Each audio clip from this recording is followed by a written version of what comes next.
Hi, everyone. This is Duncan from Hong Kong Legislative Council. I'm representing the tech and innovation sector in Hong Kong. Happy to meet you all at the ETHShanghai 2023. So I want to start with Hong Kong being the technology center, starting with the 14th five-year plan. The central government has actually given Hong Kong a role in building up Hong Kong as a technological hub for mainland China. And I think there are a few roles that in Hong Kong we want to develop. So number one thing is the currency's global circulation and global influence. But you all know that Hong Kong as a financial center, we actually help the circulation of RMB in the global scene. We're helping to build up more RMB products, derivatives in Hong Kong, so that we can increase the circulation and product depth in the RMB in the world. Second element of China building up ourselves as a technological nation is to have upstream technology development.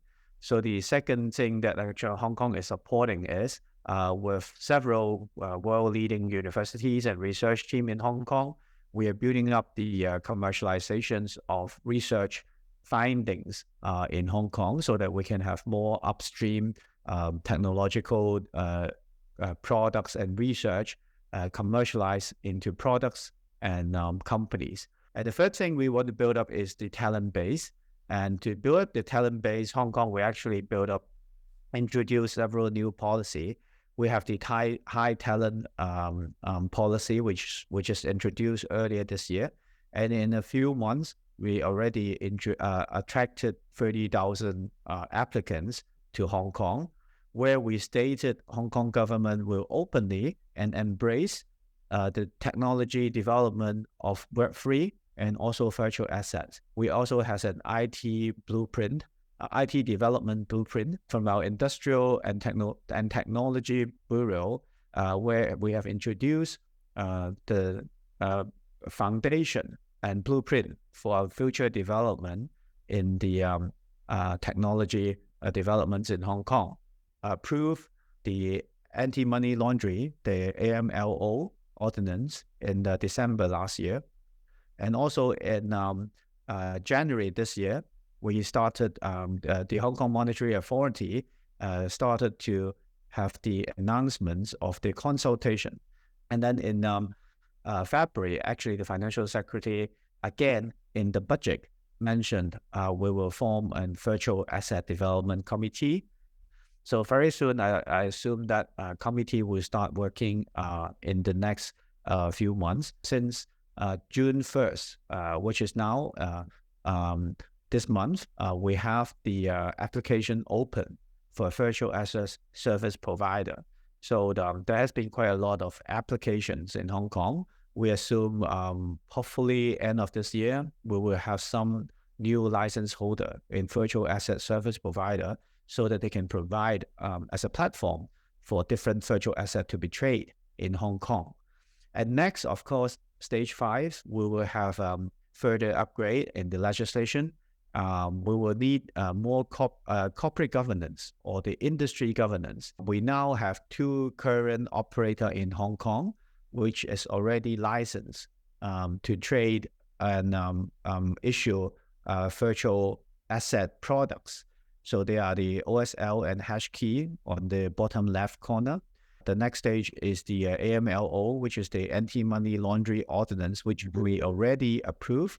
And in that, we have included the trade and transfer of cryptocurrency and stablecoin related, unless the NFT has monetary elements. Otherwise, it will not be regulated in Hong Kong. Fourth, regarding the licensing requirement, of course, for the virtual asset service provider license or the VATP license, it needs to be a Hong Kong registered company.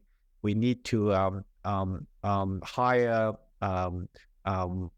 people with certain particular knowledge, in this case, particular knowledge and experience in dealing with virtual assets and crypto products. And in the beginning, of course, the products will only be open to professional investors in Hong Kong. And the company also need to demonstrate they have enough capital to carry on the business. So these are all the requirements for applying for the virtual asset service provider license, the stablecoin and the stablecoin regulations.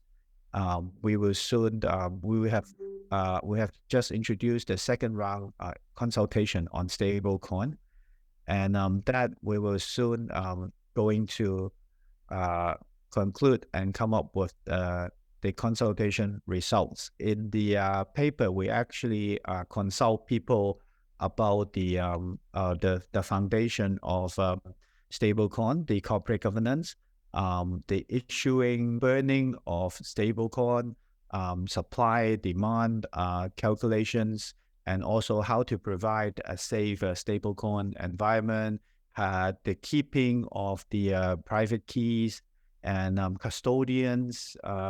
Also, definitely it has to cover all the governance issued, fund capital sufficiency issue, anti-money laundering, how to do the KYC, AML. So we want to make sure if we launch a stablecoin in Hong Kong, it is safe and trustworthy. Early next year, we're gonna have the we're gonna have the results, and we will lay out the framework for how Hong Kong stablecoin will be deal with. And in terms of CBDC, Hong Kong will provide as a monetary framework and support in the issuance of CBDC. Starting from 2019, the Hong Kong Monetary Authority has already worked with other countries in building up a M-Bridge system. The M-Bridge system is to prepare the launch of CBDC and cross-nation exchange and trading of these e-currencies. In the FinTech 2025 policy, we have introduced that Hong Kong will launch the e-Hong Kong dollar and also the e-CNY. So we already have the real, which is the foundation bill, and we also have the pilot run trial for a few times. So we're looking forward very soon. We are ready to launch the e-Hong Kong dollar. There are many financial products in Hong Kong.